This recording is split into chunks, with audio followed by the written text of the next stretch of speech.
We're on our way to the presidential palace, which is over there, and we go down to a street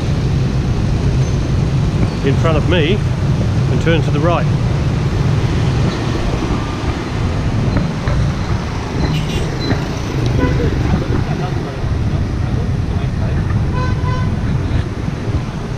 Now we are here at the presidential palace, where I've been before. Ryan hasn't been here, have you, mate? This is going to be his first time. First time. We're going to have a look and see what it costs to get in, and see if he wants to do the tour. It's interesting. Anyway, we'll go down here to the pay box and see how much it cost. So we finally decided we're paid that money, 40,000 dong, to get into the presidential palace. These are the gates, which are so famous, with the tank busting through in 1975. The tanks are over there in the distance, but we'll get a close-up of them in a minute. But these are the gates. Very famous photo. Here's Ryan taking it all in.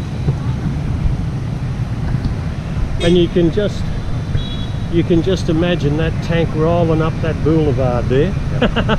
Busting through these gates, shouting victory to the North Vietnamese. And there's Ryan, been to the presidential palace. That was what the tank was aiming for. They weren't going to shoot it, but that was the symbol. And they raced up there and they put their flag at the top. President, whoever it was at the time, had absconded in a helicopter or something with the aid of the Americans. So that was it, a little bit of political history there. And this, of course, is the famous tanks that broke through. And that's another one over there, but we'll get to that one in a minute. And there's Ryan going to examine said tank. I'm going to shut him off and take his photo. And this is the second tank. He was probably second through the gates. I'm not sure which one was, actually. We'll have to examine the pictures when we get home. Came complete with white wall tyres, as did this one, number 843. They had external fuel tanks, because it's a long way from Hanoi to Saigon, so I guess you need that extra fuel.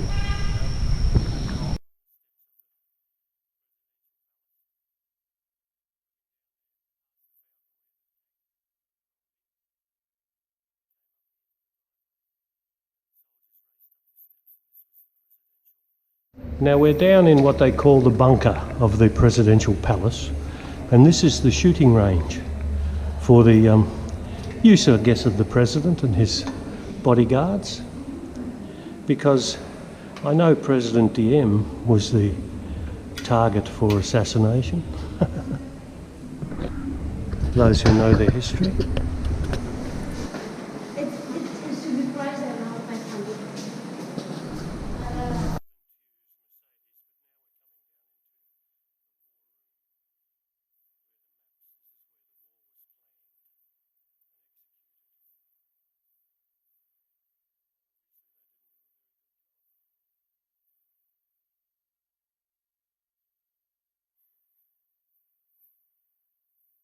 And here we have some officers in the bunker. It's funny how all these presidents and dictators and people have to have bunkers. Message correction.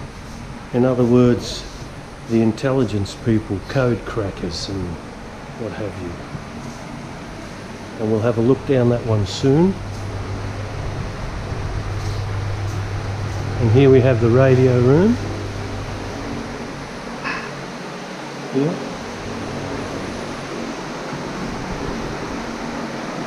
All the things you need to conduct a war. The code room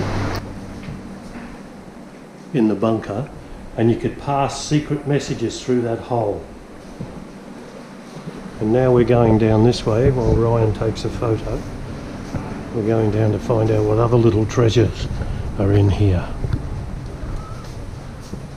Oh yeah. Another radio room. Or it's a telephone switchboard, I think. Yep, the switchboard.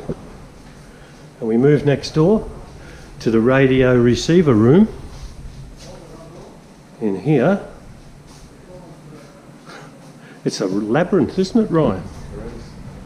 And this one is another radio room, high frequency communications in here. And then another radio transmitter, crikey. They needed a lot of radio transmitters to blast propaganda at people. Must be very important because it doesn't have a name on the door or above, so we don't know what was in here. Top secret, I think. Here's another one. But for those interested, it's room 09. And here's another one. Telexes. Now some people might not know what these things are, but these are the forerunner of your email. These are telex machines. And when I worked at General Motors in Scotland many years ago, they actually had telex machines because they would receive instructions from America, and it printed out big screeds of paper with messages on them like we get emails. Now, Ryan and I are debating what these stairs lead to. We think it could be the interrogation rooms, but there's no entry sign, so we're not allowed to go down there. And there is certainly no sign on the door, so we will proceed down to the left. Where they store their white chocolate bars. They what, mate? Where they store their white chocolate bars. They store their white chocolate bars, according to Ryan. Now we're walking through these exit here into another section. Oh, this could be back to the map room. Oh no, it's another one. This is the president's bedroom should Saigon come under attack. So President Tew would have slept there had they been attacked, but instead he absconded by helicopter. And this one is the president's war room. President was going to direct the war from here. Yeah, right. And he had all the maps, everything at his disposal, eh? So, and then there's another entrance to the white chocolate storage room. Or we're going further down. Oh my goodness, here we go.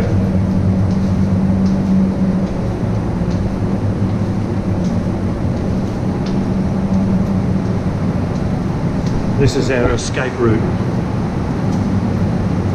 We weren't far wrong when we said this is probably the torture area, because we came downstairs and these two offices here are labelled sécurité, in other words security. So this is probably where they did have prisoners.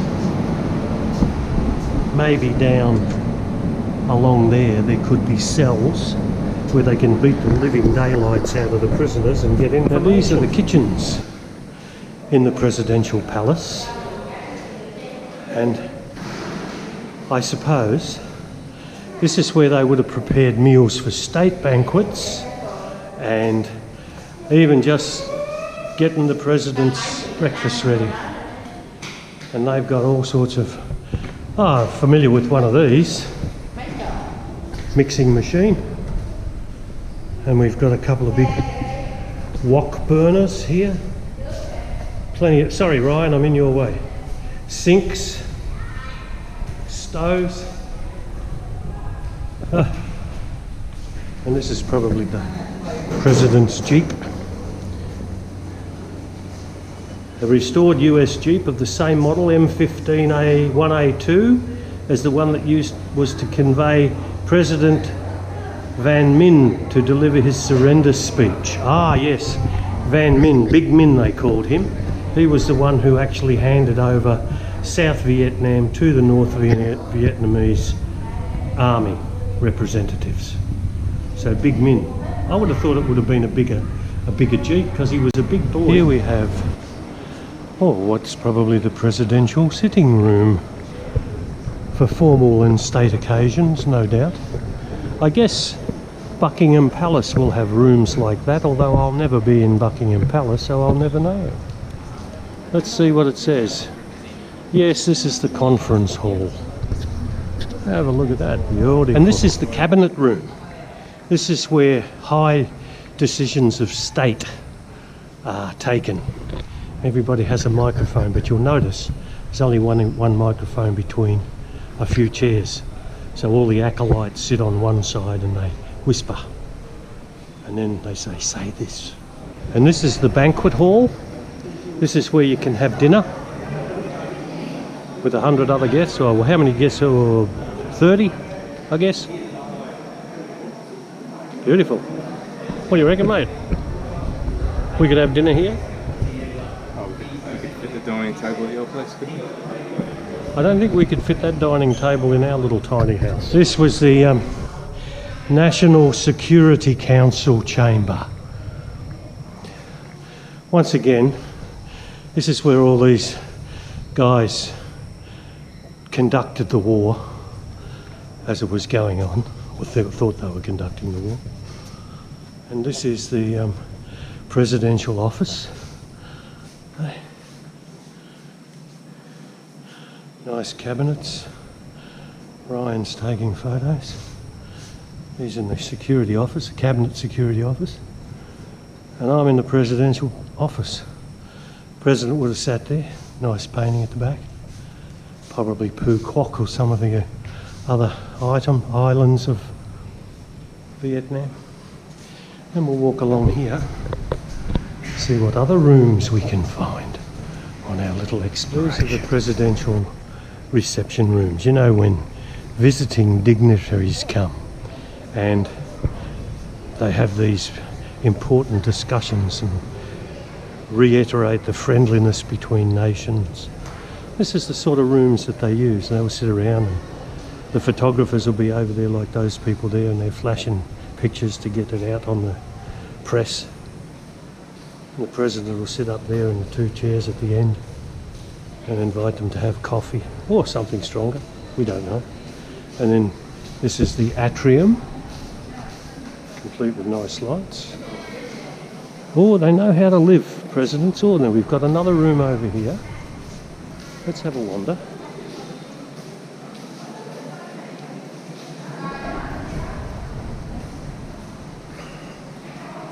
This is the the Vice President's reception salon. So not only does the President receive guests, but the Vice President, he obviously gets more guests than the President. There's more chairs. Have a look at this. Nice lighting on the ceiling. Beautiful. You're saying they like their sitting rooms, reiterating. Have a look at this. This is the Ambassador's reception area, or chamber. And all that wood veneer on the tables and the desk. Look at the desk up there. Pity we can't get closer, but we're not allowed to walk on the carpet. Yeah, walk out here. The Ambassador's chamber. Now we're about to enter the President's private apartments. Okay. Oh, ho, ho. Oh yeah. Lovely atrium. He must have been a bit of a hunter, old Tew. All these stag heads. Do you reckon he was a hunter, Ryan? Hey? And he was a bit of a sailor. One of them, there's elephant's feet. Some old sampan things. Plenty of skulls on the wall. Okay, and let's have a look over here. This is probably where they had breakfast. Oh! It's a bedroom. Oh, there's a bed here. Look at that. Ooh. And they could sit up a bit late at night. There's no TV. This was the President's dining room, but however, they won't let us in because the glass doors are locked. But you get the idea. They could have dinner in there without having to come into contact with the humble people. Oh, there's another chamber, another bedroom.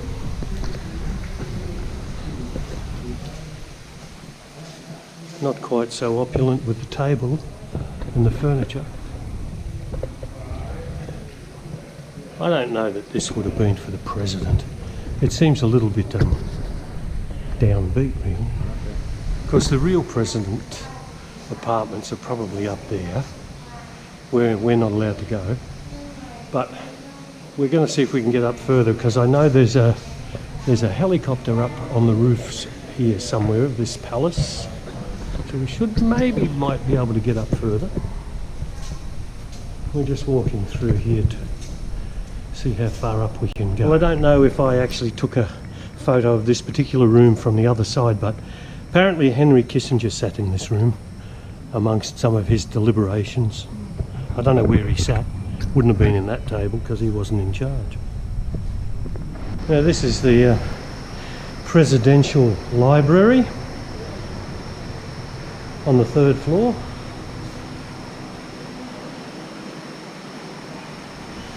And then we'll have a wander through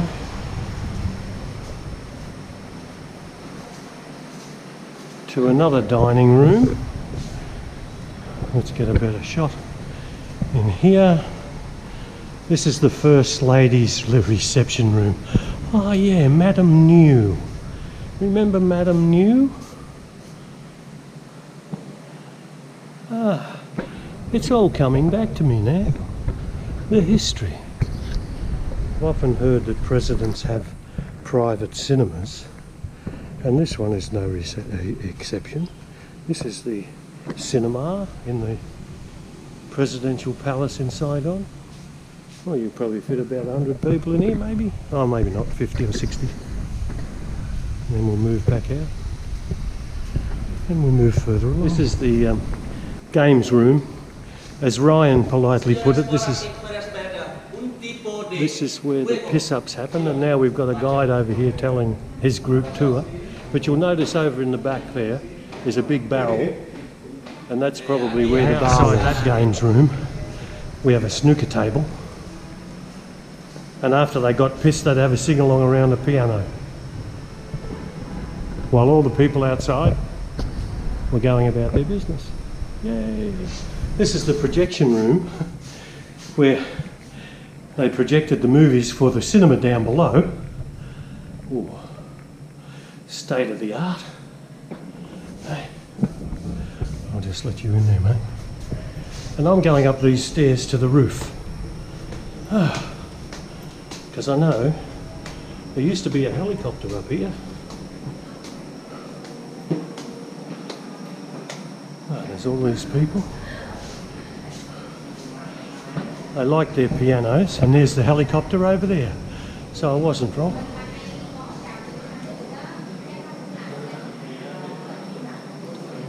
This is how presidents make their way around town.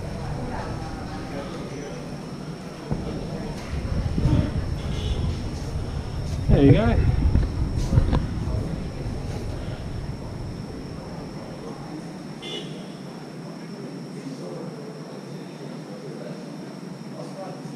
A helicopter on the roof.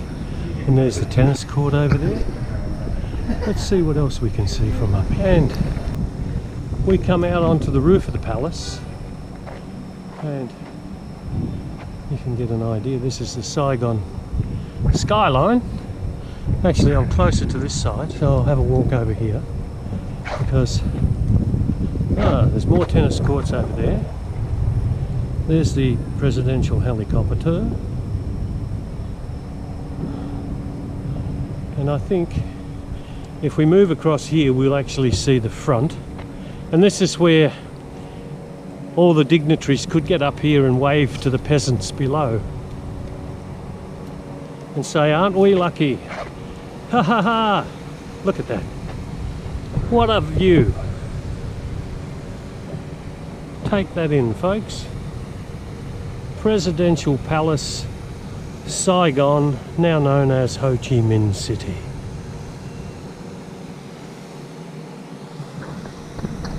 Presidents know how to live. Well, we're a couple of toffs, because part of the deal at the Harmony Hotel is we get a high tea, and this is the high tea, which is hash brown spring rolls little croissant-y things and a couple of cakes, a couple of glasses of champagne and a pot of tea.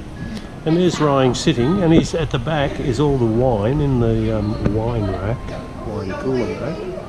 So we're a couple of toffs. And just to prove that I am actually here, I'm going to turn the camera around because I've got to be on this. You'll see the girls working feverishly to produce this. And then we're on the Harmony Hotel lobby.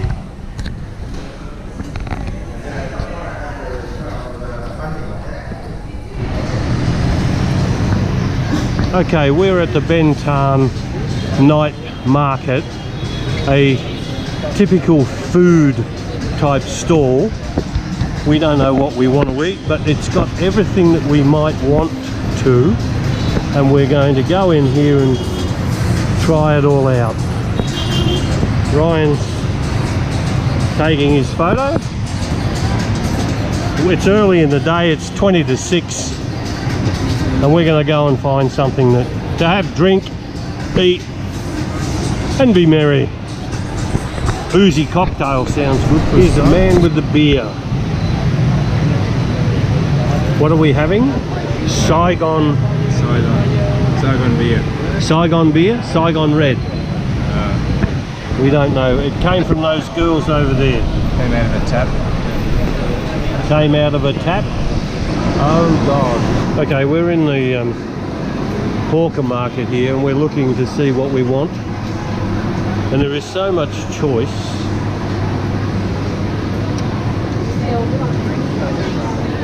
Ryan had his eye on a barbecue place, so we might go back there, but we're just doing a round of the offerings. Position, okay. Japanese here. We have spring rolls with shrimp. Yeah, I'm just looking at the moment. Thank you, darling. Very nice. Yeah. Okay, tofu. Pho.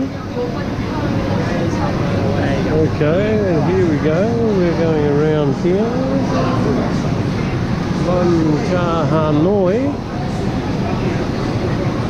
Oh, look at that food. Oh, yum, yum, yum. Oh, what have we got here? Roasted chicken thigh and rice. Yeah, I'm just having a look.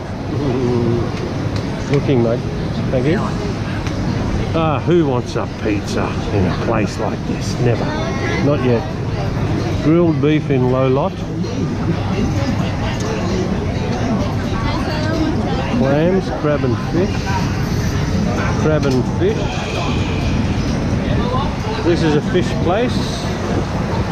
Oh, I think I'll have him on the left.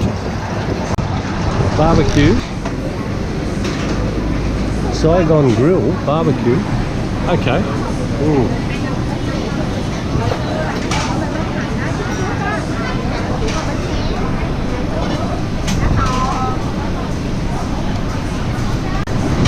Okay, we've made our choice at the edge of the hawker centre. The girl's laughing because I'm laughing at her. And we're going to have, Ryan's having grilled skewered ostrich meat, and I'm having the safe option, grilled pork belly with satay. And we're sitting over here, we've got a couple of beers, and we're going to sit over at this table here, because we're here at the Bentan street food market. Right, mate? Okay, this is hawker food. Ryan's got over there on that plate grilled ostrich, and he's got a few condiments along with the beer Saigon. I have safe option, grilled pork belly with satay, rice and similar condiments and a beer.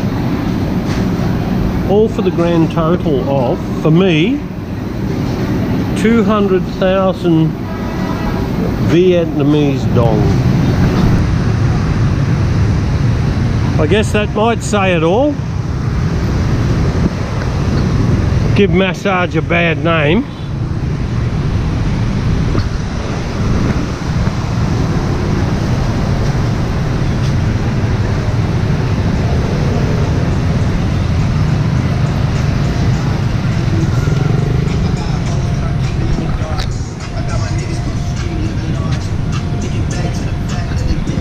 And we're heading back to our hotel, the Harmony, down this street. There's Rian ahead. Past Cafe Ansar.